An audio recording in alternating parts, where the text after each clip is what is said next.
Learning objectives. In this chapter, the user will learn the following in detail. Breadth first search (BFS), depth first search (DFS), branch and bound, topological sort, strongly connected components, Euler Tour, generic minimum spanning tree, Bellman-Ford Algorithm, matching, incremental design, closest pair problem. Bellman-Ford Algorithm. The Bellman-Ford algorithm solves the single-source shortest path problem in the general case in which edge weights may be negative. Given a weighted directed graph G equals V, E with source S and weight function W, E implies R. The Bellman-Ford algorithm returns a Boolean value indicating whether or not there is a negative weight cycle that is reachable from the source. If there is such a cycle, the algorithm indicates that no solution exists. If there is no such cycle, the algorithm produces the shortest path and their weights. The algorithm relaxes edges, progressively decreasing an estimate V dot D on the weight of a shortest path from the source S to each vertex V belongs to capital V, until it achieves the actual shortest path weight delta of S, V. The algorithm returns true if and only if the graph contains no negative weight cycles that are reachable from the source. In this example, the execution of the Bellman-Ford algorithm on a graph with 5 vertices. The source is vertex S. The D values appear within the vertices and shaded edges indicate predecessor values. If edge of U, V is shaded, then V dot pi equals U. In this particular example, each pass relaxes the edges in the order T, X, T, Y, T, Z, X, T, Y, X, Y, Z, Z, X, Z, S, S, T and S, Y. The situation just before the first pass over the edges. The figure B2E, the situation after each successive pass over the edges. The D and pi values in part E are the final values. The Bellman-Ford algorithm returns true in this example. Lemma. Let G equals V, E be a weighted directed graph with source S and weight function W, E implies R, real valued weights on the edges, and assume that G contains no negative weight cycles that are reachable from S. Then, after the mod V minus 1 iterations of the for loop of lines 2 to 4 of Bellman-Ford, we have V dot D equals delta of S, V for all vertices V that are reachable from S. Proof. We prove the lemma by appealing to the path relaxation property. Consider any vertex V that is reachable from S and let P equals V0 up to Vk, where V0 equals S and Vk equals V. Be any shortest path from S to V. Because shortest paths are simple, P has at most mod V minus 1 edges, and so K less than or equal to mod V minus 1. Each of the mod V minus 1 iterations of the for loop of lines 2 to 4 relaxes all mod E edges. Among the edges relaxed in the ith iteration for I equals 1 up to K is Vi minus 1, Vi. By the path relaxation property, therefore, V dot D equals Vk dot D is equals delta of S, Vk equals delta of S, V. Corollary. Let G equals V, E be a weighted directed graph with source vertex S and weight function W. E implies R, real valued weights on the edges, and assume that G contains no negative weight cycles that are reachable from S. Then for each vertex, V belongs to capital V, there is a path from S to V, if and only if Bellman-Ford terminates with V dot D less than infinity when it is run on G. Theorem. Correctness of the Bellman-Ford algorithm. Let Bellman-Ford be run on a weighted directed graph G equals V, E with source S and weight function W.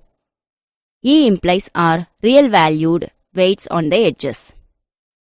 If G contains no negative weight cycles that are reachable from S, then the algorithm returns true.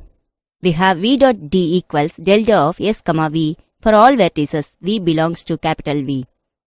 And the predecessor subgraph G pi is a shortest path tree rooted at S. If G does contain a negative weight cycle reachable from S, then the algorithm returns false. Proof.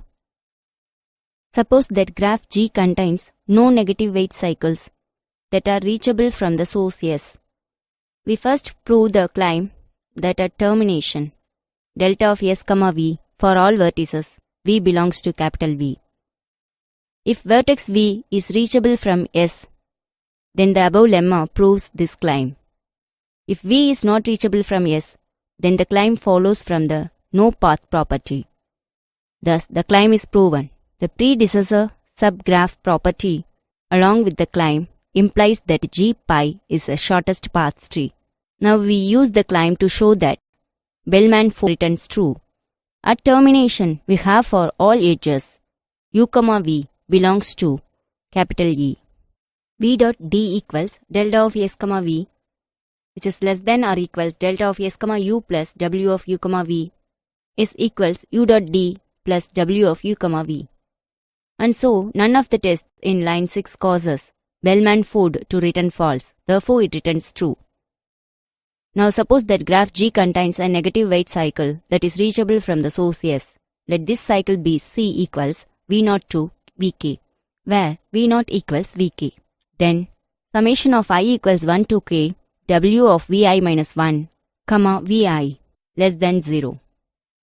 Assume for the purpose of contradiction that the Bellman-Ford algorithm returns true.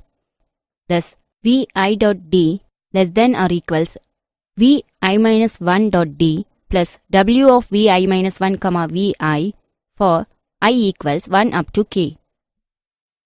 Summing the inequalities around cycle C given as shown in this figure.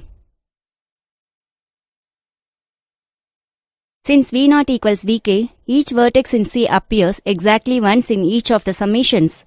Summation of I equals 1 to k Vi dot D and summation of I equals 1 to k Vi minus 1 dot D, and so summation of I 1 to k Vi dot D equals summation of I equals 1 to k Vi minus 1 dot D. Moreover, from the above corollary, Vi dot D is finite for I equals 1 up to k. Thus, 0 less than or equals summation of I equals 1 to k W of Vi minus 1, Vi, which contradicts inequality. Conclude that the Bellman-Ford algorithm returns true if graph G contains no negative weight cycles reachable from the source and false otherwise. Branch and bound. Branch and bound is a technique for exploring an implicit directed graph. This graph is usually acyclic or even a tree. This time, looking for the optimal solution to some problem. At each node we calculate a bound on the possible value of any solutions that might happen to be farther on in the graph. If the bound shows that any such solution must necessarily be worse than the best solution found so far, then we do not need to go on exploring this part of the graph. In simplest version, calculation of these bounds is kind with a breadth first or a depth first search and serves only to prune certain branches of a tree or to close certain paths in a graph. More often, however, the calculated bound is used not only to close off certain paths but also to choose which of the open paths looks the most promising so that it can be explored first. Depth first search finishes exploring nodes in inverse order of their creation, using a stack to hold those nodes that have been generated but not yet explored fully. Breadth first search finishes exploring nodes in the order of their creation using this time a queue to hold those that have been generated but not yet explored. Branch and bound uses auxiliary computations to decide at each instant which node should be explored next, and a priority list to hold those nodes that have been generated but not yet explored. Example: traveling salesperson problem used to illustrate this technique. Let G be the complete graph on 5 points with the following distance matrix. Looking for the shortest tool, starting from node 1 that passes exactly once through each other node before finally returning to node 1. This node in the implicit graph correspond to partially specified paths. For instance, node 1, 4 and 3 corresponds to 2 complete tours, 1, 4, 3, 2, 5 and 1, and 1, 4, 3, 5, 2 and 1. The successors of a given node correspond to paths in which one additional node has been specified. At each node, we calculate a lower bound on the length of the corresponding complete tours. To calculate this bound, suppose that half the distance between 2 points I and j is counted at the moment we leave I and the other half when we arrive at j. For instance, leaving node 1 costs us at least 2, namely the lowest of the values 14 by 2, 4 by 2, 10 by 2 and 20 by 2. Similarly, visiting node 2 costs us at least 6, at least 5 by 2 when we arrive and at least 7 by 2 when we leave. Returning to node 1 costs at least 2, the minimum of 14 by 2, 4 by 2, 11 by 2 and 18 by 2. To obtain a bound on the length of a path, it suffices to add elements of this kind. For instance, a complete tour must include a departure from node 1, a visit to each of the nodes 2, 3, 4 and 5, not necessarily in this order, and a return to 1. Its length is therefore at least 2 plus 6 plus 4 plus 3 plus 3 plus 2 equals 20. Notice that this calculation does not imply the existence of a solution that costs only 20. The root of the tree specifies that the starting point for our tour is node 1. Obviously, this arbitrary choice of a starting point does not alter the length of the shortest tour. Just calculated the lower bound shown for this node. Our search begins by generating, for a breadth first search, the 4 possible successors of the root, namely nodes 1, 2, 1, 3, 1, 4 and 1, 5. The bound for node 1, 2, for example, is calculated as follows. A 2 that begins with 1, 2 must include the trip 1 to 2, 14, formally leaving 1 for 2 and arriving at 2 from 1, 7 plus 7. A departure from 2 toward 3, 4 or 5, minimum 7 by 2. A visit to 3 that neither comes from 1 nor leaves for 2, minimum 11 by 2. A similar visit to 4, minimum 3. A similar visit to 5, minimum 3. A return to 1 from 3, 4 or 5, minimum 2. The length of such a tour is therefore at least 31. The other bounds are calculated similarly. Next, the most promising node seems to be 1, 3, whose bound is 24. The 3 children 1, 3, 2, 1, 3, 4 and 1, 3, 5 of this node are therefore generated.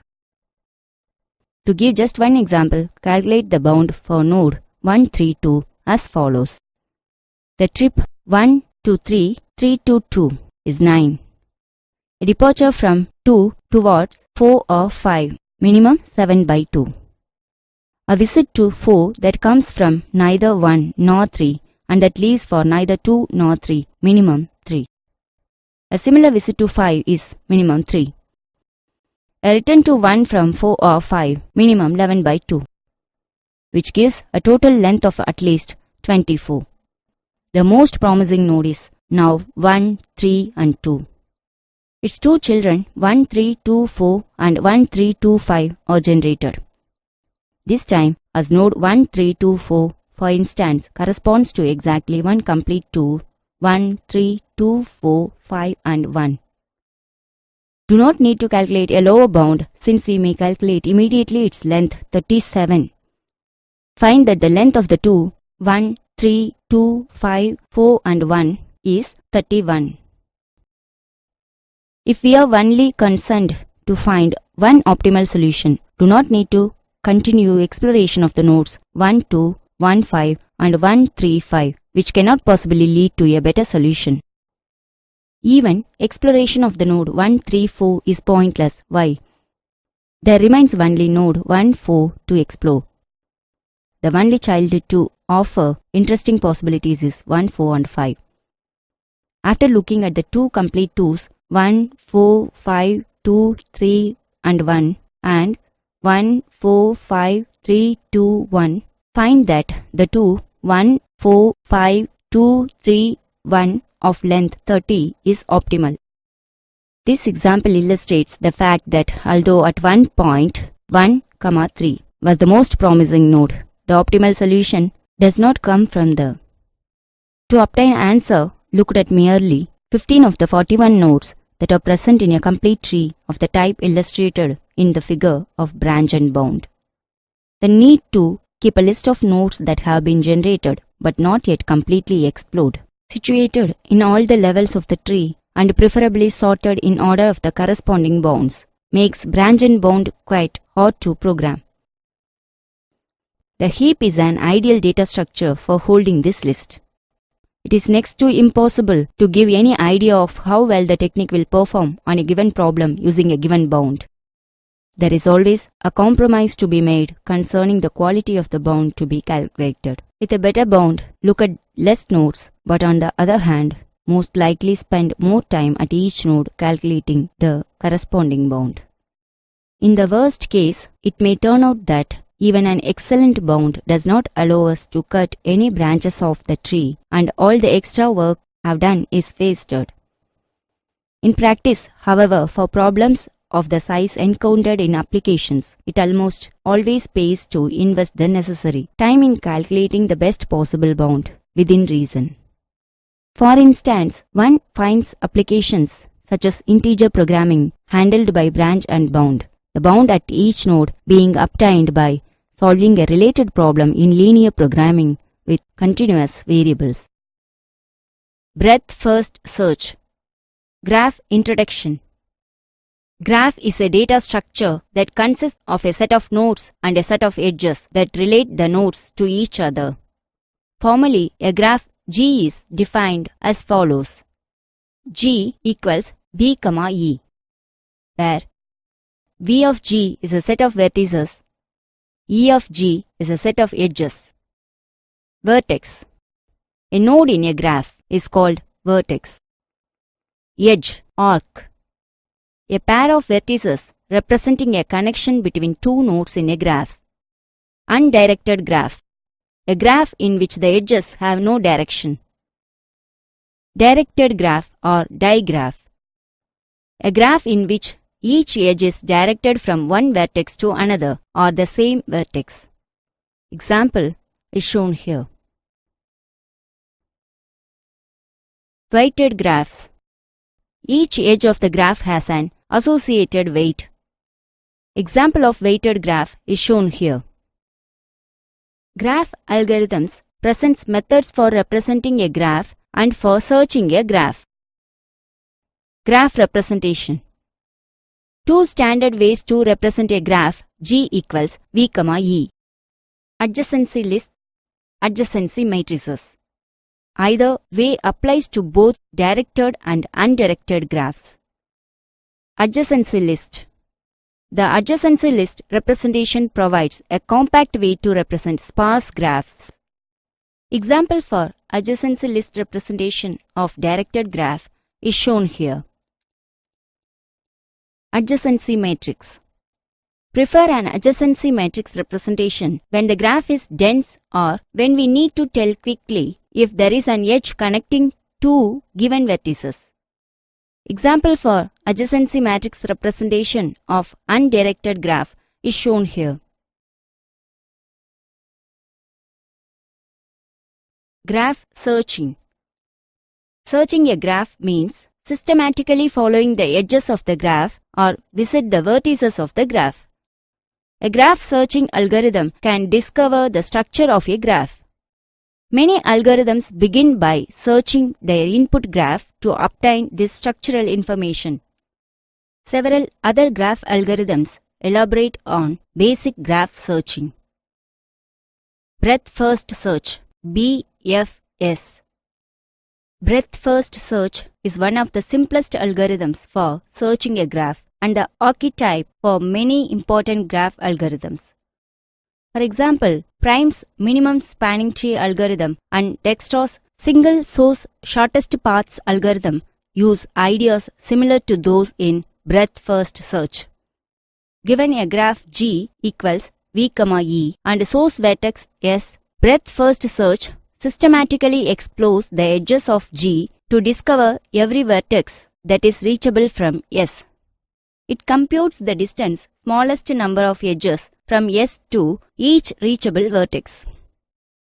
It also produces a breadth first tree with root S that contains all reachable vertices. For any vertex V reachable from S, the simple path in the breadth first tree from S to V corresponds to a shortest path from S to V in G. That is, a path containing the smallest number of edges. The algorithm works on both directed and undirected graphs. Breadth first search is so named because it expands the frontier between discovered and undiscovered vertices uniformly across the breadth of the frontier. That is, the algorithm discovers all vertices at distance k from S before discovering any vertices at distance k plus 1. To keep track of progress, breadth first search colors each vertex blue, green or black. All vertices start out blue and may later become green and then black. A vertex is discovered the first time it is encountered during the search, at which time it becomes non-white. Green and black vertices, therefore, have been discovered, but breadth first search distinguishes between them to ensure that the search proceeds in a breadth first manner. If U, V belongs to capital E and vertex U is black, then vertex V is either green or black. That is, all vertices adjacent to black vertices have been discovered. Green vertices may have some adjacent blue vertices, which means the frontier between discovered and undiscovered vertices. Breadth first search constructs a breadth first tree, initially containing only its root, which is the source vertex S. Whenever the search discovers a blue vertex V in the course of scanning the adjacency list of an already discovered vertex U, the vertex V and the edge U, V are added to the tree. That U is the predecessor or parent of V in the breadth first tree. Since a vertex is discovered at most once, it has at most one parent. Ancestor and descendant relationship in BFS defined relative to the root S. If U is on the simple path in the tree from the root S to vertex V, then U is an ancestor of V and V is a descendant of U. Example is shown here. In this figure, node A is an ancestor of both B and F, and B and F are descendants of node A. The breadth first search procedure BFS, which is shown in this figure, assumes that the input graph G equals V, E is represented using adjacency list. It attaches several additional attributes to each vertex in the graph. Store the color of each vertex U belongs to V in the attribute U.color and the predecessor of U in the attribute U.py. If vertex U has no predecessor, for example, if U equals S or U has not been discovered, then U.py equals nil. The attribute U.d holds the distance from the source S to vertex U computed by the algorithm. The algorithm also uses the first in, first out Q, capital Q, to manage the set of green vertices. Although We won't use this loop invariant to prove correctness. It is easy to see that it holds prior to the first iteration and that each iteration of the loop maintains the invariant. Prior to the first iteration, the only green vertex and the only vertex in Q is the source vertex S. Line 11 determines the green vertex U at the head of the Q and removes it from Q. The for loop of lines 12 to 17 considers each vertex V in the adjacency list of U. If V is blue, then it has not yet been discovered and the procedure discovers it by executing lines 14 to 17.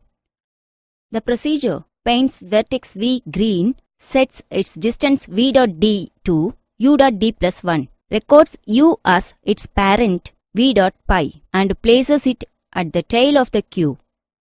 Once the procedure has examined all the vertices on U's adjacency list, it blackens U in line 18. The loop invariant is maintained because whenever a vertex is painted green in line 14, it is also enqueued in line 17 and whenever a vertex is dequeued in line 11. It is also painted black in line 18. The results of breadth first search may depend upon the order in which the neighbors of a given vertex are visited in line 12. The breadth first tree may vary, but the distances D computed by the algorithm will not. Analysis. Before providing various properties of breadth first search, take on somewhat easier job of analyzing its running time on an input graph G equals V, E. After initialization, breadth first search never apply blue in a vertex, and thus the test in line 13 ensures that each vertex is enqueued at most once, and hence dequeued at most once. The operations of enqueuing and dequeuing takes big O of 1 time, and so the total time devoted to queue operations is big O of V. Because the procedure scans the adjacency list of each vertex only when the vertex is dequeued. It scans each adjacency list is at most once. Since the sum of the lengths of all the adjacency lists is big theta of E, the total time spent in scanning adjacency lists is big O of E. The overhead for initialization is big O of V, and thus the total running time of the BFS procedure is big O of V plus E. Breadth first search runs in time linear in the size of the adjacency list representation of G. This figure illustrates the progress of BFS on a sample undirected graph which shows the operation of BFS. Q contains S. Here the Q contains W and R. In this figure, the Q contains R, T, X. In this figure, the Q contains T, X, V. In this figure, the Q contains X, V, U. In this figure, the Q contains V, U, Y. In this figure, the Q has U, Y. In this figure, the Q has Y. Finally, the Q has nil. Tree edges are shown selected as they are produced by BFS. The value of U dot D appears within each vertex U. The Q is shown at the beginning of each iteration of the while loop of lines 10 to 18, which is shown in this figure of BFS procedure. Vertex distance appear below vertices in the Q. Shortest paths. At the beginning of this selection, claimed that breadth first search finds the distance to each reachable vertex in a graph G has V, E from a given source vertex S belongs to V. Define the shortest path distance delta of S, V from S to V as the minimum number of edges in any path from vertex S to vertex V. If there is no path from S to V, then delta of S, V equals infinity. Call a path of length delta of S, V from S to V a shortest path from S to V. Before showing that breadth first search correctly computes shortest path distances, we investigate an important property of shortest path distances. Closest pair problem. It is also called as closest points problem. The input to our first problem is a list P of points in a plane. If P1 equals x1, y1 and P2 equals x2, y2, then the Euclidean distance between P1 and P2 is x1 minus x2 the whole square plus y1 minus y2 the whole square, the whole power 1 by 2. We are required to find the closest pair of points. It is possible that two points have the same position. In that case, that pair is the closest with the distance 0. If there are n points, then there are n of n minus 1 by 2 pairs of distances. We can check all of these obtaining a very short program, but at the expense of an big O of n square algorithm. Since this approach is just an exhaustive search, we should expect to do better. Let us assume that the points have been sorted by x coordinate. At worst, this adds big O of n log n to the final time bound. Since we will show an big O of n log n bound for the entire algorithm, this sort is essentially free from a complexity standpoint. The following figure shows a small sample point set P. Since the points are sorted by x coordinate, we can draw an imaginary vertical line that partitions the point set into two halves, PL and PR. This figure shows a small point set. Either the closest points are both in PL or they are both in PR, or one is in PL and the other is in PR. Let us call these distances DL, DR and DC. The following figure shows the partition of the point set and these three distances. This figure shows P partitioned into PL and PR. Shortest distances are shown here. We can compute DL and DR recursively. The problem then is to compute DC. Since we would like an big O of n log n solution, we must be able to compute DC with only big O of n additional work. We have already seen that if a procedure consists of two half-sized recursive calls and big O of n additional work, then the total time will be big O of n log n. Let delta equals min of DL, dr. The first observation is that we only need to compute DC if DC improves on delta. If DC is such a distance, then the 2 points that define DC must be within delta of the dividing line. We will refer to this area as a strip. As shown in the following figure, this observation limits the number of points that need to be considered. In our case, delta equals dr. This figure shows two land strips containing all points considered for DC strip. There are two strategies that can be tried to compute DC. For large point sets that are uniformly distributed, the number of points that are expected to be in the strip is very small. Indeed, it is easy to argue that only big O of square root of n points are in the strip on average. Thus, we would perform a brute force calculation on these points in big O of n time. The pseudocode in the following figure implements this strategy, assuming the C++ convention that the points are indexed starting at 0.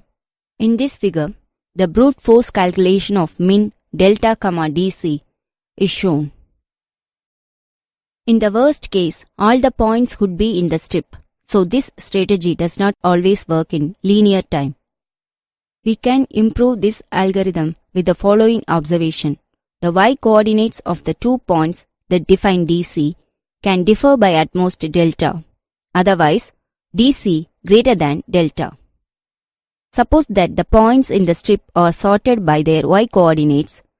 Therefore, if Pi and Pi's y-coordinates differ by more than delta, then we can proceed to Pi plus 1. This simple modification is implemented in the following figure.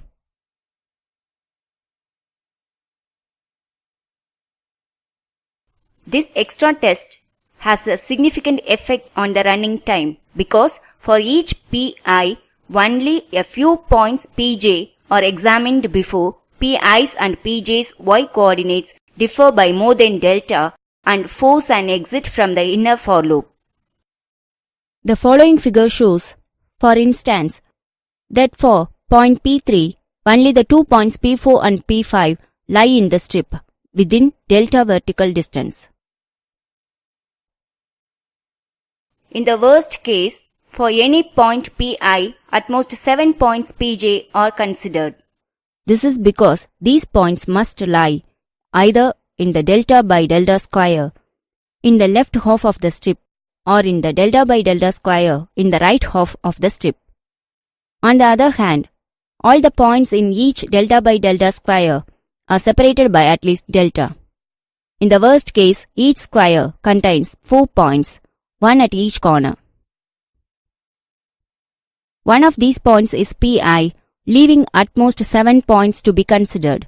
This worst case situation is shown in the following figure. Notice that even though PL2 and PR1 have the same coordinates, they would be different points.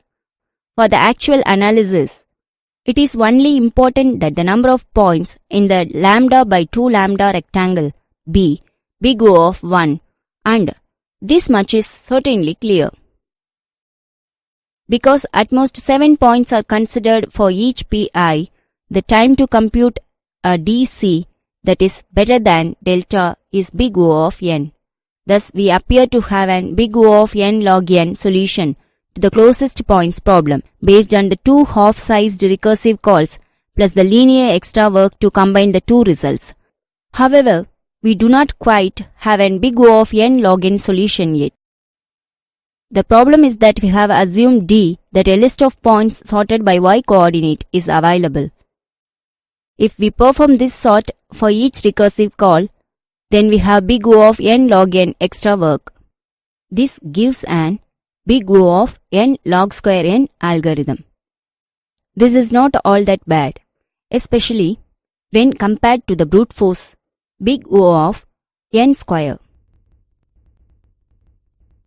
However, it is not hard to reduce the work for each recursive call to big O of n, thus ensuring an big O of n log n algorithm.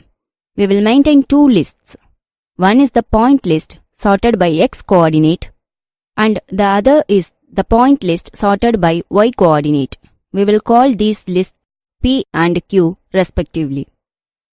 These can be obtained by a pre-processing sorting step at cost big O of n log n and thus does not affect the time bound. PL and QL are the lists passed to the left half recursive call and PR and QR are the lists passed to the right half recursive call. We have already seen that P is easily split in the middle. Once the dividing line is known, we step through Q sequentially, placing each element in QL or QR as appropriate. It is easy to see that QL and QR will be automatically sorted by y coordinate. When the recursive calls return, we scan through the Q list and discard all the points whose x coordinates are not within the strip.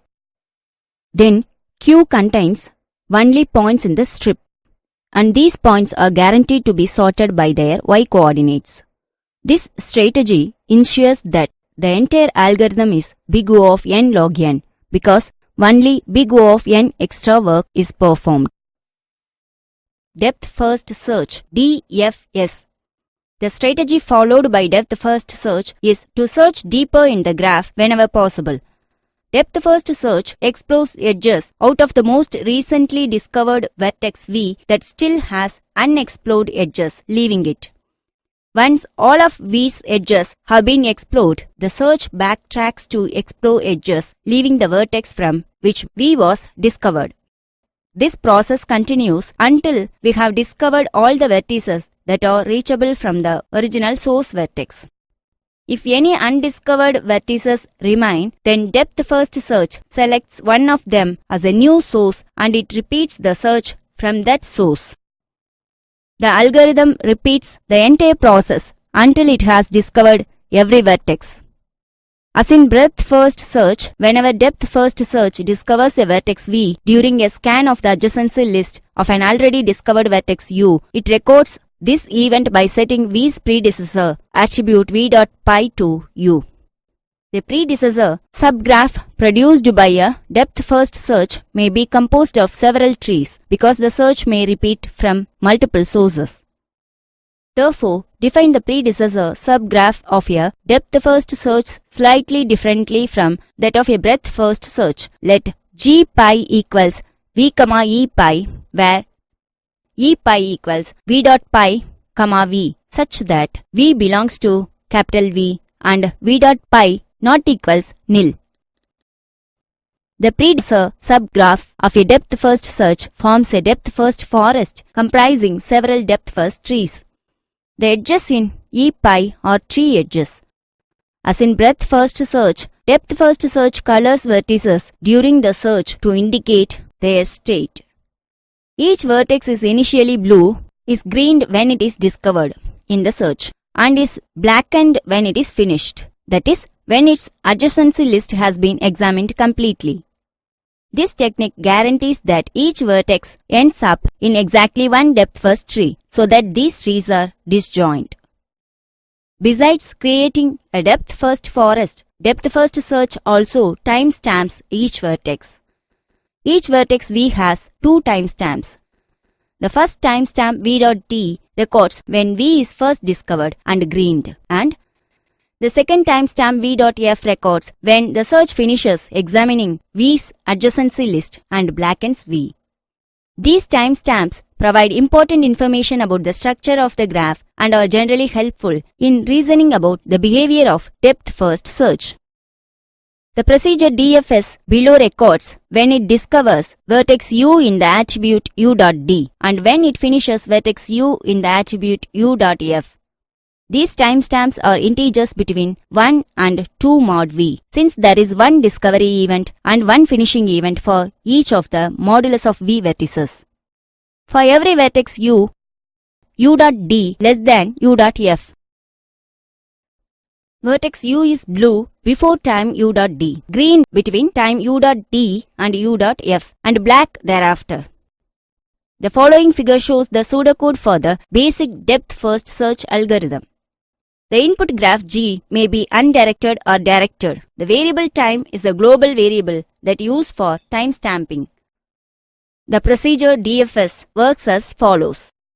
Lines 1, 2, 3 paint all vertices blue and initialize their pi attributes to nil. Line 4 resets the global time counter. Lines 5 to 7 check each vertex in V in turn, and when a blue vertex is found, visit it using DFS visit procedure. Every time DFS visit of G, U is called in line 7, vertex U becomes the root of a new tree in the depth first forest. When DFS returns, every vertex U has been assigned a discovery time U.D and a finishing time U.F.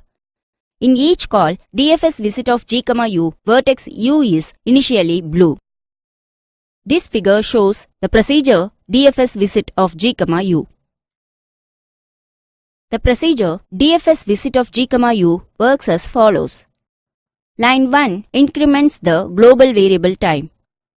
Line 2 records the new value of time as the discovery time U.D. Line 3 paints U green. Lines 4 to 7 examine each vertex V adjacent to U and recursively visit V if it is blue. As each vertex V belongs to adjacent U is considered in line 4, we say that edge U, V is explored by the depth first search. Finally, after every edge leaving U has been explored, lines 8 to 10 paint U in black, increment time and record the finishing time in U.F. Note that the results of depth first search may depend upon the order in which line 5 of DFS examines the vertices and upon the order in which line 4 of DFS visit visits the neighbors of a vertex. These different visitation orders tend not to cause problems in practice. Use any depth-first search result effectively with essentially equivalent results. What is the running time of DFS? The loops on lines 1 up to 3 and lines 5 up to 7 of DFS take time big theta of v exclusive of the time to execute the calls to DFS visit. As we did for breadth-first search, use aggregate analysis. The procedure DFS visit is called exactly once for each vertex v belongs to capital V.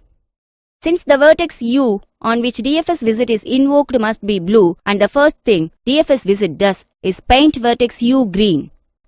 During an execution of DFS visit of g, v, the loop on lines 4 to 7 executes mod adjacent of v times. Since summation of v belongs to capital V, modulus of adjacent v equals big theta of e. The total cost of executing lines 4 to 7 of DFS visit is big theta of e. The running time of DFS is therefore big theta of v plus e. Example, directed graph with 6 vertices and 8 edges is shown here. This figure illustrates the progress of DFS on the graph.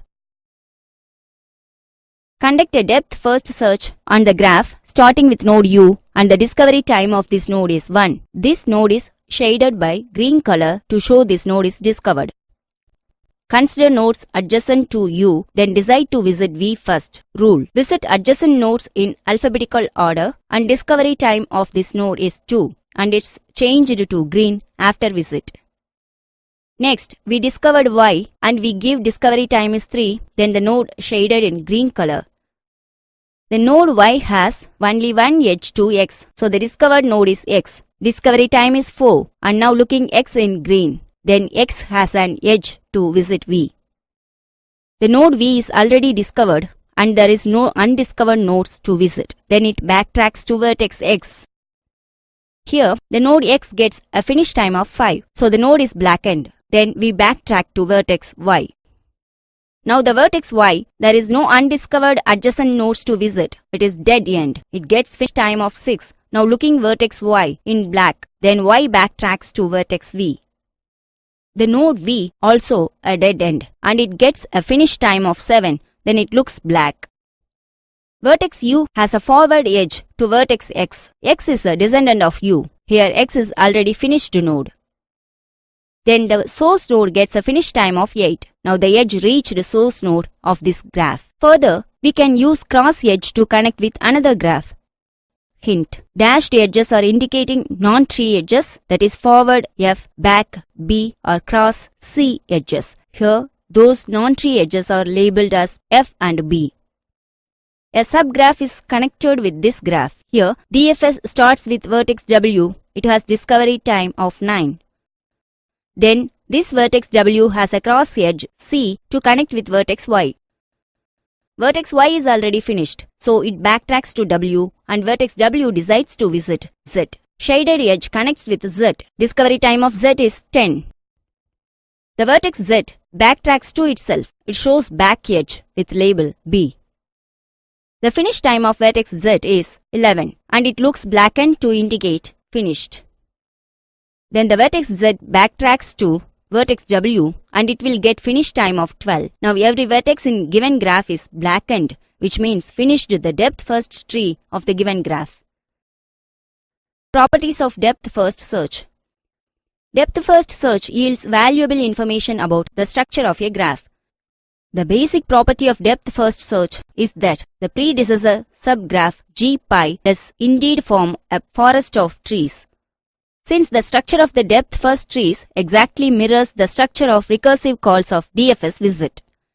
That is, u equals v dot pi if and only if DFS visit of g, v was called during a search of u's adjacency list.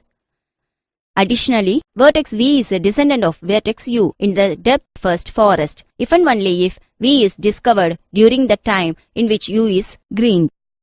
Another important property of depth first search is that discovery and finishing times have parenthesis structure. If we represent the discovery of vertex u with a left parenthesis and represent its finish by a right parenthesis, then the history of discoveries and finishings makes a well-formed expression in the sense that the parentheses are properly nested. Properties of depth-first search is shown in this figure. It shows the result of a depth-first search of a directed graph. Vertices are time-stamped and edge types are indicated as in progress of DFS figure, which is already shown.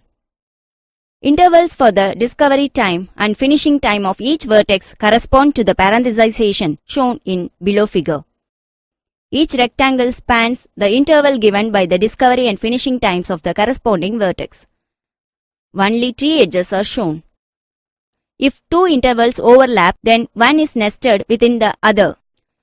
The vertex corresponding to the smaller interval is a descendant of the vertex corresponding to the larger. The graph of part A, redrawn with all tree and forward edges going down within a depth-first tree and all black edges going up from a descendant to an ancestor. Classification of edges. Another interesting property of depth-first search is that the search can be used to classify the edges of the input graph G equals V, E. The type of each edge can provide important information about a graph. For example, a directed graph is acyclic if and only if a depth-first search yields no back edges. Define 4 edge types in terms of the depth-first forest G pi produced by a depth-first search on G. 3 edges are edges in the depth-first forest G pi. Edge U, V is a tree edge if V was first discovered by exploring edge U, V. Back edges are those edges U, V connecting to a vertex U to an ancestor V in a depth-first tree. Consider self-loops, which may occur in directed graphs, to be back edges. Forward edges are those non-tree edges of U, V connecting a vertex U to a descendant V in a depth-first tree. Cross edges. Cross edges are all other edges. They can go between vertices in the same depth-first tree as long as one vertex is not an ancestor of the other, or they can go between vertices in different depth-first trees. In any given figure of DFS progress and properties of DFS, edge labels indicate edge types. The given figure of DFS properties shows that all tree and forward edges head downward in a depth-first tree and all back edges go up. We can redraw any graph in this manner. The DFS algorithm has enough information to classify some edges as it encounters them. The key idea is that when we first explore an edge of U, V, the color of vertex V tells us something about the edge. Blue indicates a tree edge. Green indicates a back edge. And black indicates a forward or cross edge. The first case is immediate from the specification of the algorithm. For the second case, observe that the green vertices always form a linear chain of descendants corresponding to the stack of active DFS visit invocations. The number of green vertices is one more than the depth in the depth-first forest of the vertex most recently discovered. Exploration always proceeds from the deepest green vertex, so an edge that reaches another green vertex has reached an ancestor. The third case handles the remaining possibility. In undirected graph U, V and V, U are really the same edge. In such a case, classify the edge as the first type in the classification list that applies. Equivalently, classify the edge according to whichever of U, V or V, U the search encounters first. Show that forward and cross edges never occur in a depth-first search of an undirected graph. Euler Tour. Consider the following 3 figures. A popular puzzle is to reconstruct these 3 figures using a pen, drawing each line exactly once. The pen may not be lifted from the paper while the drawing is being performed. As an extra challenge, make the pen finish at the same point at which it started. This figure, the first figure of the above diagram, can be drawn only if the starting point is the lower left or right hand corner and it is not possible to finish at the starting point. The second figure is easily drawn with the finishing point the same as the starting point, but the third figure cannot be drawn at all within the parameters of the puzzle.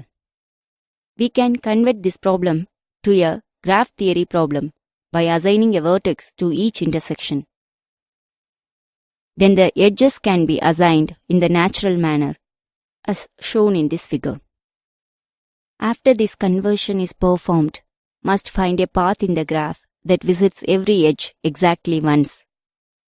If we are to solve the extra challenge, then we must find a cycle that visits every edge exactly once. Motivation and origin of Euler Tour. The existence of closed trails containing all the edges in a graph is the subject of first paper in graph theory. It was written by Leonhard Euler, thus initiating the theory of graphs. Like many combinatorial problems, Euler's paper has its motivation in a problem that can be easily stated. Königsberg 7-bridge problem. The river Prigel flows through the city of Königsberg, located in Russia, dividing the city into 4 land regions, of which 2 are banks and 2 are islands. During the time of Euler, the 4 land regions were connected by 7 bridges, as shown in this figure. The citizens of Königsberg had an entertaining exercise. Start from any land region and come back to the starting point after crossing each of the 7 bridges exactly once. Euler explained that it is impossible to do so by using the terminology of points representing the land regions and lines representing the bridges. Hence, he titled his paper as Solutions to a Problem Relating to the Geometry of Positions. Through this explanation, he laid the foundation for graph theory. Definitions. A trail in a graph which contains all its edges is called an Eulerian trail. It can be open or closed. A graph is called an Eulerian graph if it contains a closed Eulerian trail. Note that an Eulerian graph is necessarily connected. Moreover, if G is Eulerian, then one can choose an Eulerian trail starting and ending from any given vertex. Theorem: Euler, a connected graph G is Eulerian if every vertex has even degree. Proof: G is Eulerian implies every vertex has even degree. Let W equals V0, E1, V1, E2, V2, and it goes up to Vt minus 1, Et, Vt is equals V0. Be a closed Eulerian trail in G. If Vi is an internal vertex not equals V0 of W appearing k times, then degree G of Vi equals 2k. If V0 appears r times internally, then degree G of Vi equals 2r plus 2. Proof due to Fowler in 1988. Every vertex is of even degree implies G is Eulerian. This implication is proved by induction on M. If M less than or equals 2, then G is one of the following 4 graphs. Clearly, each of item is Eulerian. We proceed to prove the induction step, assuming that the implication holds for all connected graphs with at most m-1 edges and that G has m edges. Let X be any vertex of G and X, W1, X, W2 be 2 of the edges incident with X. W1 and W2 need not be distinct. This figure shows all connected graphs with at most 2 edges and every vertex of even degree. Consider the graph H obtained from G by deleting X, W1 and X, W2 and adding a new edge F equals W1, W2 as shown in below. Construction of a new graph and the extension of a trail is shown. The graph H has m-1 edges and its every vertex has even degree. However, H may be connected or disconnected. So, we consider two cases. Case 1. H is connected. By induction hypothesis, H contains a closed Eulerian trail. Say W equals V0, E1, it goes up to V0. Then the trail W equals V0, E1, it goes up to V0, is a closed trail in G. Case 2. H is disconnected. In this case, H contains two components, say C and D, such that X belongs to C and F belongs to D. Both the graphs C and D have less than M edges, and every vertex in V of C union V of D is even. Hence, by induction hypothesis, C and D contain Eulerian trails, say W1 of X, X and W2 equals V0, E1, V1, it goes up to V0. Then V0, E1, V1, it goes up to X, W2 or Z, it goes up to V0, an Eulerian trail in G. Using the above theorem, it is easy to conclude that the graph of Königsberg is non-Eulerian.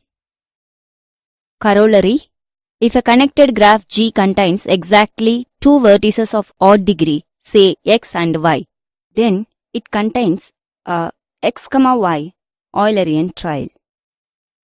Proof: let G star be a new graph obtained by adding a new vertex Z and joining it to X and Y. Clearly, G star is an Eulerian graph in which Z has degree 2.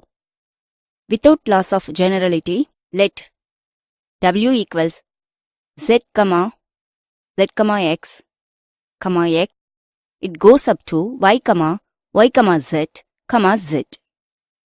Be a closed Eulerian trail in G star, but then the subtrail W dash equals X, it goes up to Y of W is a required XY trail in G. Corollary: if a connected graph G contains 2k greater than or equals to vertices of odd degree, then E of G can be partitioned into k sets E1, E2 goes up to Ek, such that each EI induces a trail. Proof: apply the above proof technique. Fleury's algorithm to generate a closed Eulerian trail. Though Euler's theorem neatly characterizes Eulerian graphs, its proof is existential in nature. Fleury, in 1983, described an algorithm to generate a closed Eulerian trail in a given connected graph in which every vertex has even degree. In the following, we describe this algorithm and prove that it indeed generates an Eulerian trail. Fleury's algorithm. Input: a weighted connected graph G, W in which every vertex has even degree. Output: a closed Eulerian trail W. Step 1. Choose a vertex V0 arbitrarily and define the trail W0 equals V0. Step 2. After selecting a trail, say Wk equals V0, E1, V1, it goes up to Vk-1, Ek, Vk. Form the graph Gk equals Gk-1 minus Ek, that is Gk equals G minus within set E1, E2, it goes up to Ek, where G0 equals G. Step 3. If there is no edge incident with Vk in Gk, then stop. Declare Wk is a closed Eulerian trail of G. If there is an edge incident with Vk in Gk, select an edge, say Ek plus 1 equals Vk, Vk plus 1, giving preference to a non-cut edge of Gk.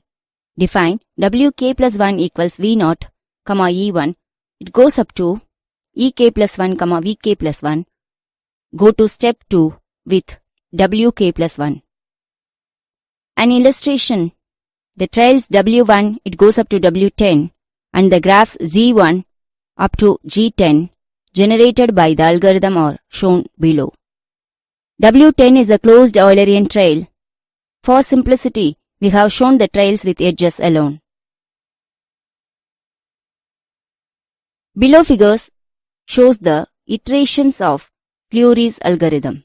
Input graph with W equals V0 and G equals G0 is shown. In this figure, W1 equals V0, V2 and G1 equals G minus E of W1, that is edges of W1. W2 equals V0, V2 and V2, V1. Then G2 equals G minus E of W2. W3 equals V0, V2, V2, V1 and V1, V3. Then G3 equals G minus E of W3. W4 equals W3 implies V3, V5. Then G4 equals G minus E of W4. W5 equals W4 implies V5, V4. Then G5 equals G minus E of W5. W6 equals W5 implies V4, V2. And G6 equals G minus E of W6. W7 equals W6 implies V2, V3. G7 equals G minus E of W7. W8 equals W7 implies V3, V4. And G8 equals G minus E of W8. W9 equals W8 implies V, V4, V1. And G9 equals G minus E of W9. W10 equals W9 implies V1, V0 and G10 equals G minus E of W10. Look at the graph G2 of the above figure. There are 3 edges incident with V1. To proceed further, we cannot select the edge V1, V0. See step 3.2. We can select V1, V3 or V1, V4. We have decided to select V1, V3 arbitrarily. Theorem. Correctness of the algorithm. Every trail constructed by Fleury's algorithm is a closed Eulerian trail. Proof. Let WP equals V0, E1, it goes up to EP, VP, be a trail generated by the algorithm. Claim 1. WP is a closed trail.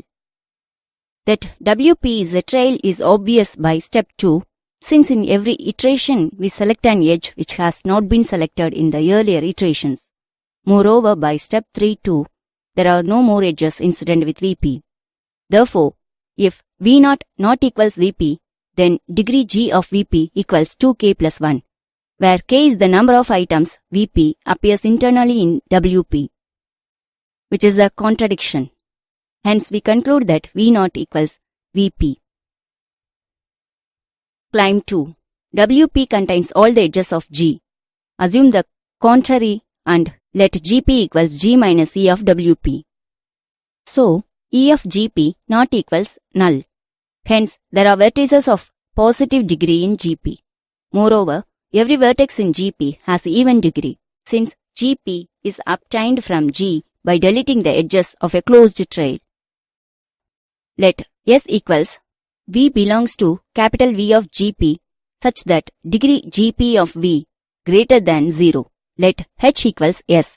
Then VP belongs to V minus S. Since degree GP of VP equals 0 by step 3.1. A step in the proof of theorem, correctness of algorithm, is shown. Let Vk be the last vertex in WP such that Vk belongs to S.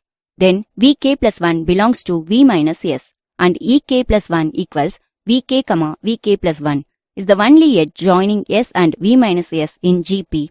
Therefore, we conclude that Ek plus 1 is a cut edge of GP. Next, since every vertex of H has positive degree, there exists an edge E incident with Vk in H. It is not a cut edge of H since every vertex in H has even degree. E is not a cut edge of GP2 since H is a subset of GP. While executing the k plus 1th iteration, we have preferred to select ek plus 1 rather than e. Hence, 2. Ek plus 1 is not a cut edge of GP by Fleury's rule step 3.2. The conclusions 1 and 2 contradict each other. Hence, claim 2 holds and WP is a closed Eulerian trail. Generic minimum spanning tree. Electronic circuit designs often need to make the pins of several components electrically equivalent by wiring them together. To interconnect a set of n pins, we can use an arrangement of n1 wires, each connecting 2 pins. Of all such arrangements, the one that uses the least amount of wire is usually the most desirable. We can model this wiring problem with a connected, undirected graph G equals V, E, where V is these 2 F pins, E is the set of possible interconnections between pairs of pins, and for each edge U, V belongs to capital E, we have a weight W of U, V, specifying the cost, amount of wire needed to connect U and V. Then wish to find an acyclic subset T, E that connects all of the vertices and whose total weight is minimized. W of T equals summation of U, V belongs to T, W of U, V. Since T is a cyclic and connects all of the vertices, it must form a tree, which we call a spanning tree since it spans the graph G. Call the problem of determining the tree T the minimum spanning tree problem. The below figure shows an example of a minimum spanning tree for a connected graph. The weights on edges are shown and the edges in a minimum spanning tree are shaded. The total weight of the tree shown is 37. This minimum spanning tree is not unique. Removing the edge B, C and replacing it with the edge A, H yields another spanning tree with weight 37. Examine 2 algorithms for solving the minimum spanning tree problem, Kruskal's algorithm and Prime's algorithm. Easily make each of them run in time big O of E log V using ordinary binary heaps. By using Fibonacci heaps, Prime's algorithm runs in time big O of E plus V log V, which improves over the binary heap implementation if mod V is smaller than mod E. Each step of a greedy algorithm must make one of several possible choices. The greedy strategy advocates making the choice that is the best at the moment. Such a strategy does not generally guarantee that it will always find globally optimal solutions to problems. For the minimum spanning tree problem, prove that certain greedy strategies yield a spanning tree with minimum weight. Generic minimum spanning tree method that grows a spanning tree by adding one edge at a time. Growing a minimum spanning tree. Assume that we have a connected undirected graph G equals V, E with a weight function W, E implies R, and find a minimum spanning tree for G. The two algorithms, Kruskal's and Prime's algorithms, use a greedy approach to the problem, although they differ in how they apply this approach. This greedy strategy is captured by the following generic method, which grows the minimum spanning tree one edge at a time. The generic method manages a set of edges A, maintaining the following loop invariant. Prior to each iteration, A is a subset of some minimum spanning tree. At each step, determine an edge U, V that can add to A without violating this invariant. That is, that A union U, V is also a subset of minimum spanning tree, such an edge is safe edge for A. Since we can add it safely to A while maintaining the invariant. The following figure shows pseudocode for the generic MST.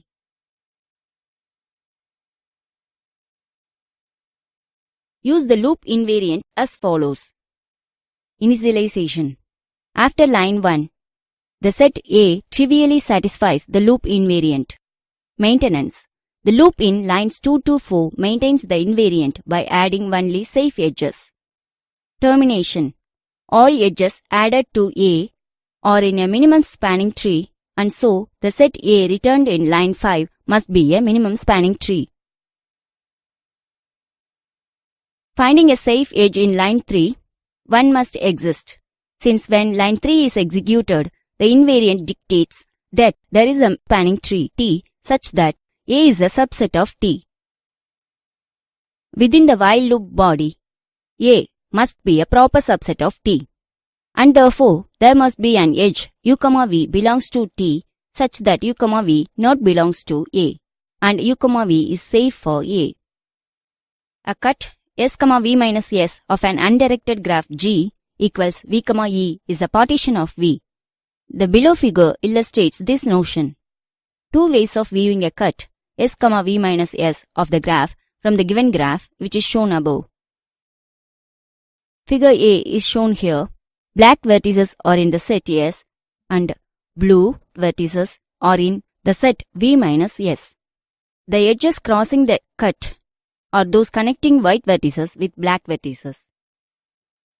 The edge D, C is the unique light edge crossing the cut. A subset A of the edges is shaded. Note that the cut S, V minus S respects A since no edge of A crosses the cut. Figure B, shown here. The same graph with the vertices in the set S on the left and the vertices in the set V minus S on the right. An edge crosses the cut if it connects a vertex on the left with a vertex on the right. An edge u, v belongs to E crosses the cut S, V minus S if one of its endpoints is in S and the other is in V minus S. A cut respects a set A of edges if no edge in A crosses the cut. An edge is a light edge crossing a cut if its weight is the minimum of any edge crossing the cut. Note that there can be more than one light edge crossing a cut in the case of ties. Rule for recognizing safe edges is given by the following theorem. Theorem: let G equals V, E be a connected, undirected graph with a real valued weight function W defined on E. Let A be a subset of E that is included in some minimum spanning tree for G. Let S, V minus S be any cut of G that respects A, and let U, V be a light edge crossing S, V minus S. Then edge U, V is safe for A. Proof: let T be a minimum spanning tree that includes A and assume that T does not contain the light edge U, V. Construct another minimum spanning tree T dash that includes A union U, V by using a cut and paste technique, thereby showing that U, V is a safe edge for A. The edge U, V forms a cycle with the edges on the simple path P from U to V in T, as shown in this figure. Since U and V are on opposite sides of the cut S, V minus S, at least one edge in T lies on the simple path P and also crosses the cut. Let X, Y be any such edge. The edge X, Y is not in A because the cut respects A. Since X, Y is on the unique simple path from U to V in T, removing X, Y breaks T into two components. Adding U, V reconnects them to form a new spanning tree T dash equals T minus X, Y union U, V. T dash is a minimum spanning tree since U, V is a light edge crossing S, V minus S and X, Y also crosses this cut W of U, V less than or equal to W of X, Y. Therefore, W of T dash equals W of T minus W of X, Y plus W of U, V, which is less than or equals W of T. But T is a minimum spanning tree so that W of T less than or equals W of T dash. Thus, T dash must be a minimum spanning tree also. It remains to show that U, V is actually a safe edge for A. A is a subset of T dash since A is a subset of T and X, Y does not belongs to A. Thus, A union U, V is a subset of T dash. Consequently, since T dash is the minimum spanning tree, U, V is safe for A. The above theorem gives us a better understanding of the workings of the generic MST method on a connected graph G equals V, E. As the method proceeds, the set A is always acyclic. Otherwise, a minimum spanning tree including A would contain a cycle, which is a contradiction. At any point in the execution, the graph GA equals V, A is a forest, and each of the connected components of GA is a tree. Any safe edge U, V for A connects distinct components of GA, since A union U, V must be acyclic. The while loop in lines 2 to 4 of generic MST executes modulus of Vj times because it finds one of the modulus of V minus 1 edges of a minimum spanning tree in each iteration. Initially, when A equals null, there are modulus of V trees in GA, and each iteration reduces that number by 1. When the forest contains only a single tree, the method terminates. The Kruskal's and Prime's algorithms follows the following corollary. Corollary: let G equals V, E be a connected, undirected graph with a real valued weight function, W, defined on E. Let A be a subset of E that is included in some minimum spanning tree for G, and let C equals VC, EC be a connected component tree in the forest GA equals V, A. If U, V is a light edge connecting C to some other component in GA, then U, V is safe for A. Proof: the cut C of VC, V minus VC respects A, and U, V is a light edge for this cut. Therefore, U, V is a safe for A. Incremental design or union find structure. We can view some graph algorithms such as a process that starts with a forest of singleton vertices and gradually connects the graph by adding edges and growing the trees. The algorithm connects distinct trees, connected components, and edge whose endpoints are within the same tree may not be added since it induces cycles. Therefore, we can maintain a data structure that supports the following operations. Find operation. For a vertex, find out which connected component it belongs to. Union operation. Combine two connected components. For obvious reasons, such a data structure is called a union find structure and can be seen in a more general context where we have a family of subsets and for any given element.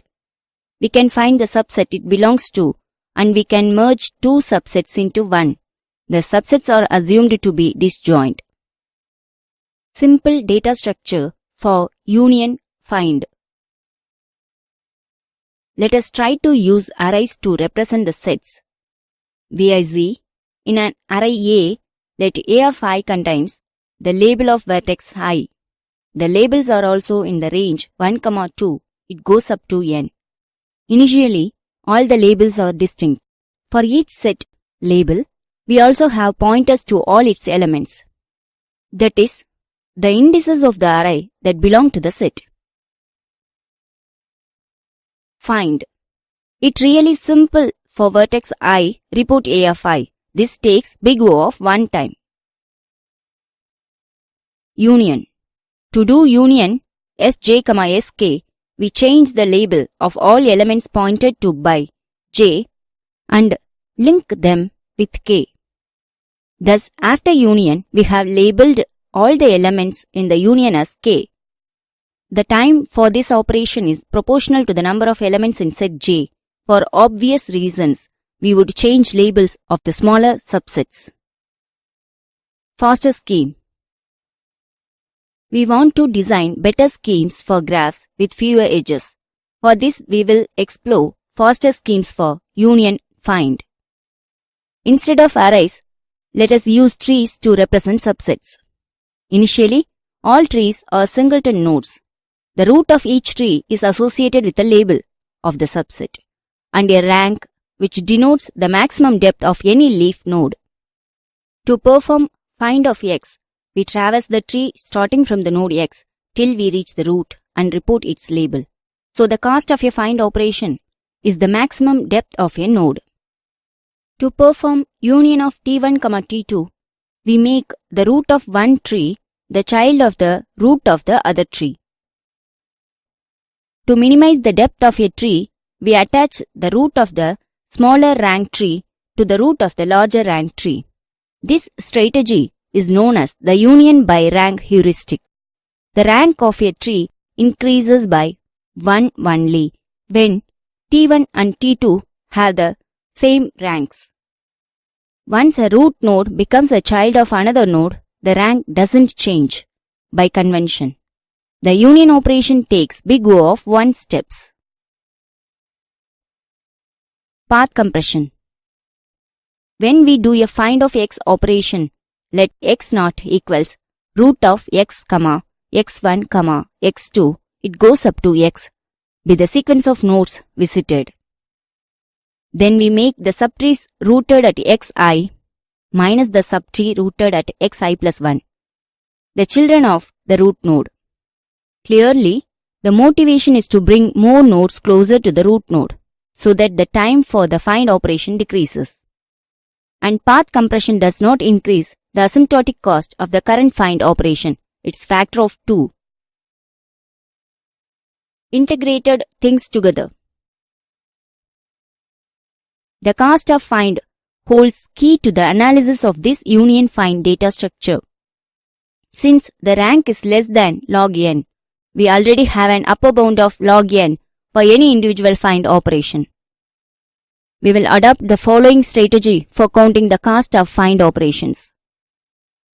We will associate a hypothetical counter with each node that we will increment whenever it's visited by some find operation. Finally, by summing the counts of all the nodes, we can bound the cost of all the find operations. We will refer to the incremental cost of find operation as a charge. Two types of charges: block charge, path charge. Block charge. If the block number of the parent node P of V is strictly greater than a node V, that is B inverse rank of P of V greater than B inverse of rank of V, then we assign a block charge. Path charge. Any charge incurred by a find operation that is not a block charge.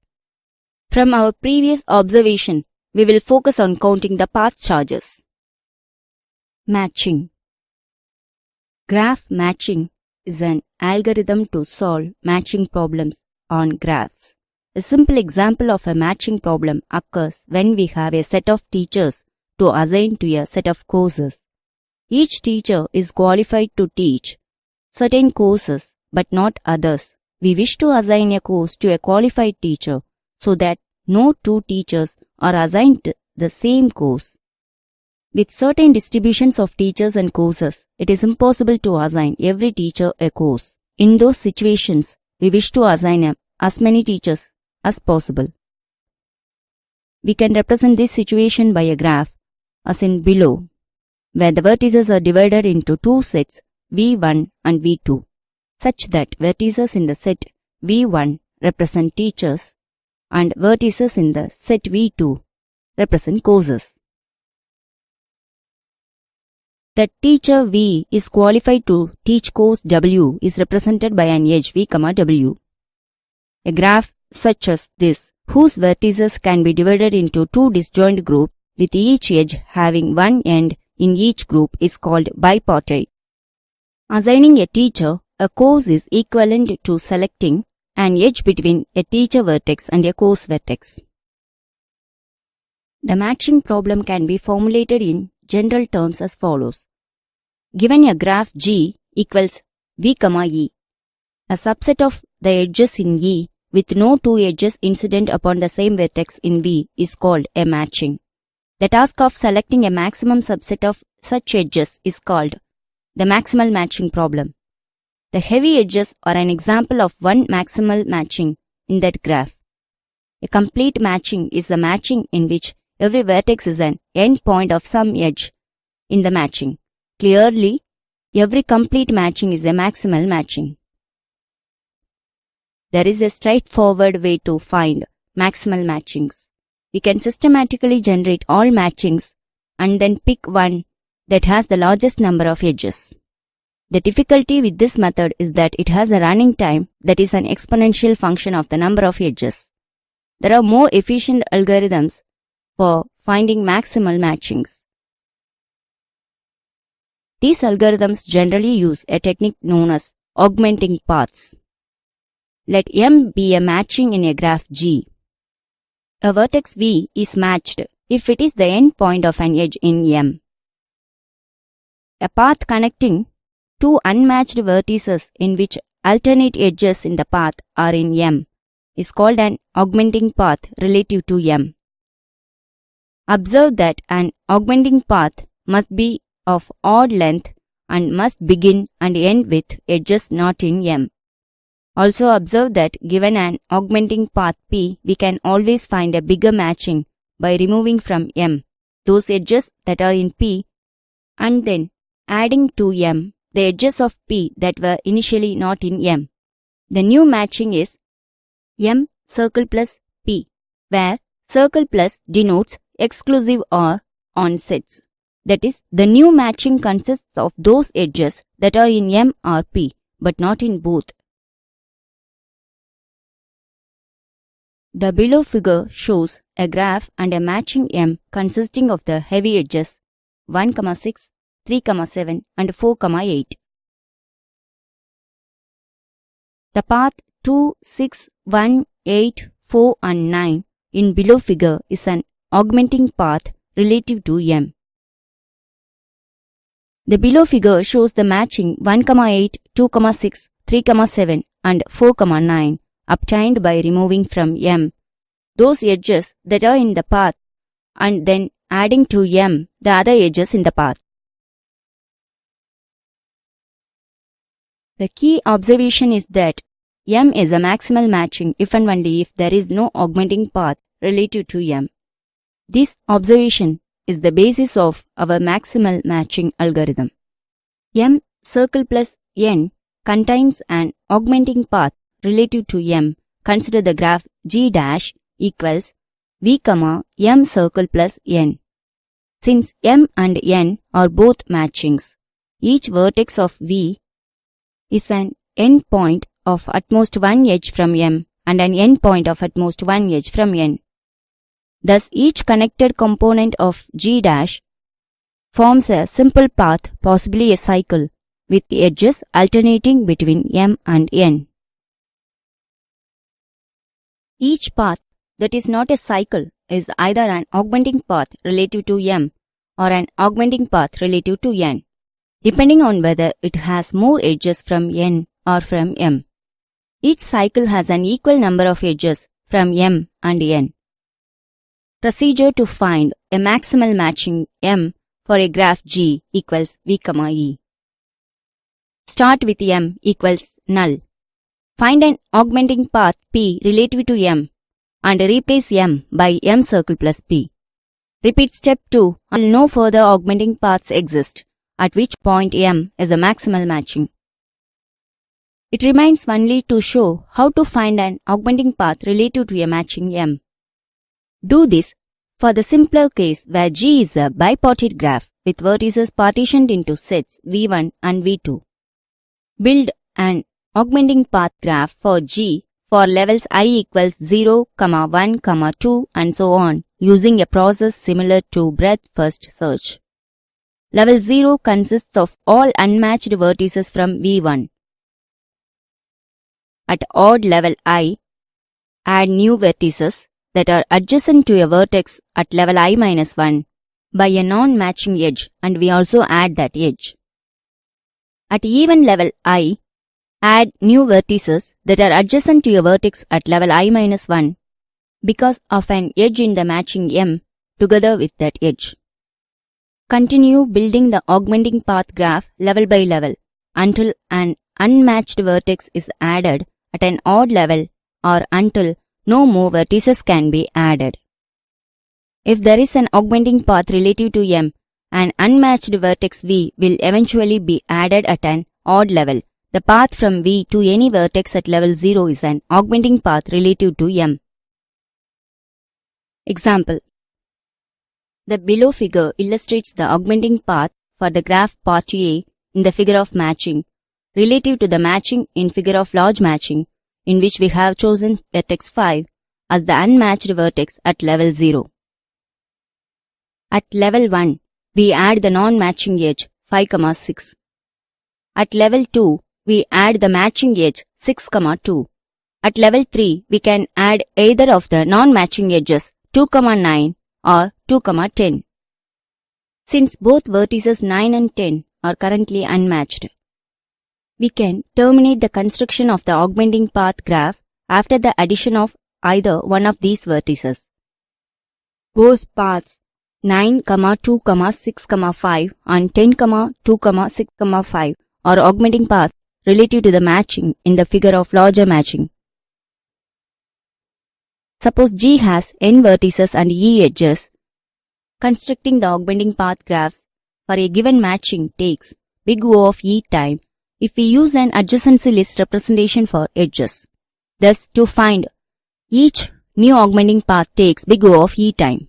To find a maximal matching, we construct at most n by 2 augmenting paths. Since each enlarges the current matching by at least one edge, therefore, a maximal matching may be found in big O of n time for a bipartite graph G. Strongly connected components. A directed graph is strongly connected if there exists a path from U to V and also a path from V to U for every distinct pair of nodes U and V. If a directed graph is not strongly connected or interested in the largest sets of nodes such that the corresponding subgraphs are strongly connected, each of these subgraphs is called a strongly connected component of the original graph. In this graph, which is shown in this figure, for instance, nodes 1, 2 and 3 and the corresponding edges from a strongly connected component. Another component corresponds to the nodes 4, 7 and 8. Despite the fact that there exist edges 1, 4 and 1, 8, it is not possible to merge these two strongly connected components into a single component because there exists no path from node 4 to node 1. This figure shows to the left of each node the number thus assigned. The following algorithm finds the strongly connected components of a directed graph G. Carry out a depth-first search of the graph starting from an arbitrary node. For each node V of the graph, let postnum of V be the number assigned during the search. Construct a new graph G'. G' is the same as G, except that the direction of every edge is reversed. Carry out a depth-first search in G'. Begin this search at the node W that has the highest value of postnum. If G contains n nodes, it follows that postnum of W equals n. If the search starting at W does not reach all the nodes, choose as the second starting point the node that has the highest value of postnum among all the unvisited nodes and so on. To each tree in the resulting forest, there corresponds one strongly connected component of G. The graph G' is illustrated in this figure, with the values of postnum shown to the left of each node. Carry out a depth-first search starting from node 5 since postnum of 5 equals 8. The search reaches nodes 5 and 6. For a second starting point, choose node 1 with postnum of 1 equals 6. This time the search reaches nodes 1, 3 and 2. For the third starting point, take node 4 with postnum of 4 equals 5. This time the remaining nodes 4, 7 and 8 are all reached. The corresponding forest is illustrated in this figure. The strongly connected components of the original graph are the subgraphs corresponding to the set of nodes 5, 6, 1, 3, 2, and 4, 7, 8. It is harder to prove the result the other way. Let V be a node, that is, in the tree whose root is R, when we carry out the search of G dash and suppose V naught equals R. This implies that there exists a path from R to V in G dash. Thus there exists a path from V to R in G. When carrying out the search of G dash, always choose as a new starting point, that is, as the root of a new tree, that node not yet visited with the highest value of post num. Since we chose R rather than V to be the root of the tree in question, have post num of R greater than post num of V. When we carried out the search in G, three possibilities seemed to be open a priori. R was an ancestor of V. R was a descendant of V. Or R was neither an ancestor nor a descendant of V. The second possibility is ruled out by the fact that post num of R greater than post num of V. In the third case, it would be necessary for the same reason that R be to the right of V. However, there exists at least one path from V to R in G. Since in a depth-first search, the edges not used by the search never go from left to right. Any such path must go up the tree from V to a common ancestor, X, say, of V and R, and then go down the tree to R. But this is quite impossible. We should have post num of X greater than post num of R, since X is an ancestor of R. Next, since there exists a path from V to X in G, there would exist a path from X to V in G dash. Before choosing R as the root of the tree in search of G dash, we would have already visited X. Otherwise, X rather than R would be chosen as the root of the new tree, and therefore also V. This contradicts the hypothesis that V is in the tree whose root is R when we carry out the search of G. Only the first possibility remains: R was an ancestor of V when we searched G. This implies that there exists a path from R to V in G. Thus proved that if node V is in the tree whose root is R when we carry out the search of G dash, then there exists in the G both a path from V to R and a path from R to V.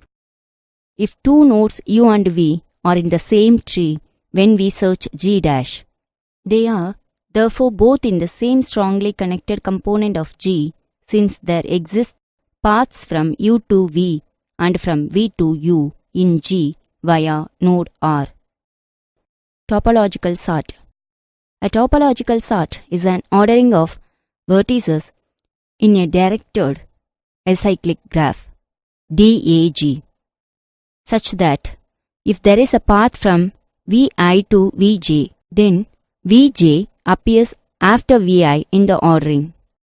Use depth-first search to perform a topological sort of a directed acyclic graph. A topological sort of a DAJ, G has V, E in a linear ordering of all its vertices, such that if G contains an edge U, V, then U appears before V in the ordering. It is clear that a topological ordering is not possible if the graph has a cycle, since for two vertices V and W on the cycle, V precedes W and W precedes V.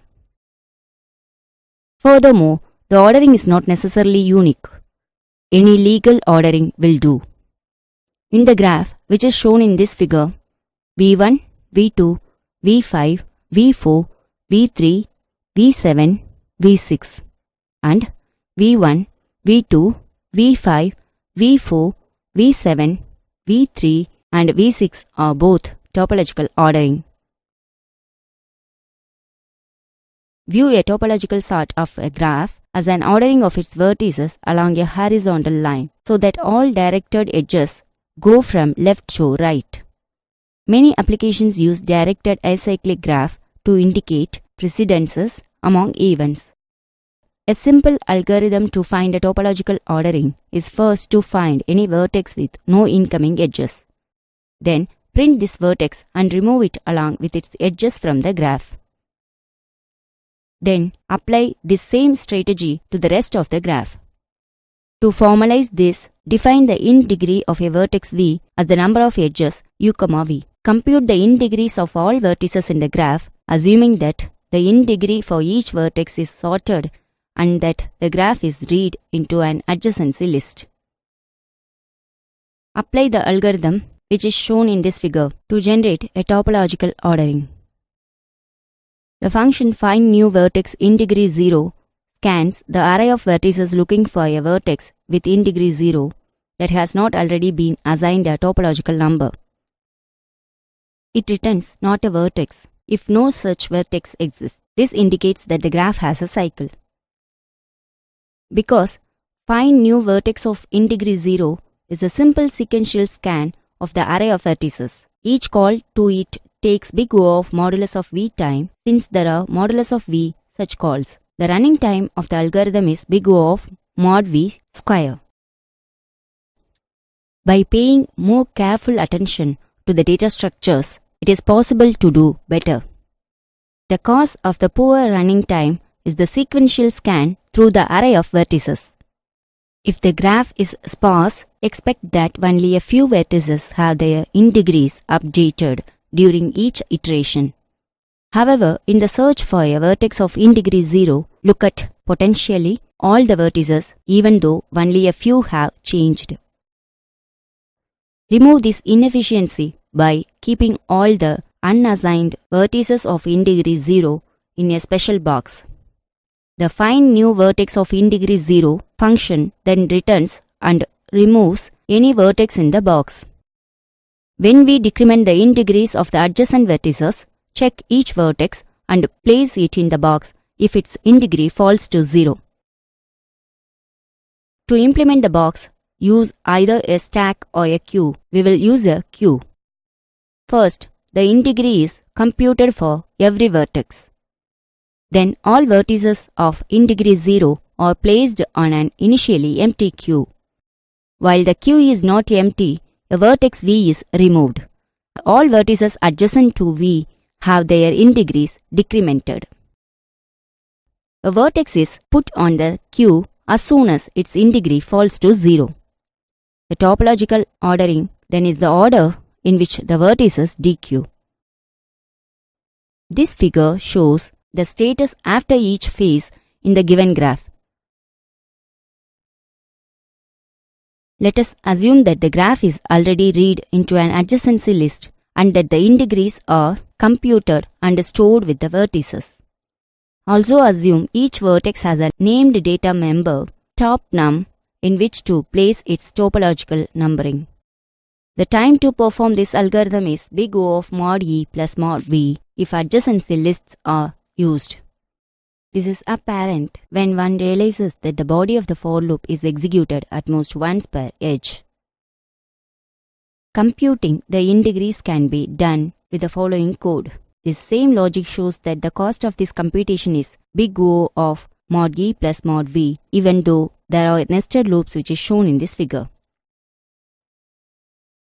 The queue operations are done at most once per vertex and the other initialization steps, including the computation of in degrees, also take time proportional to the size of the graph.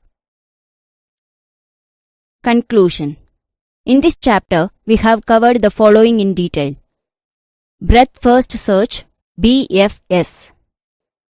Depth first search, DFS. Branch and bound. Topological sort.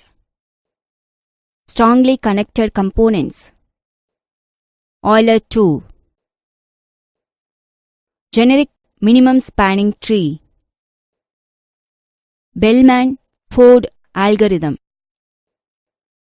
Matching. Incremental design. And closest pair problem.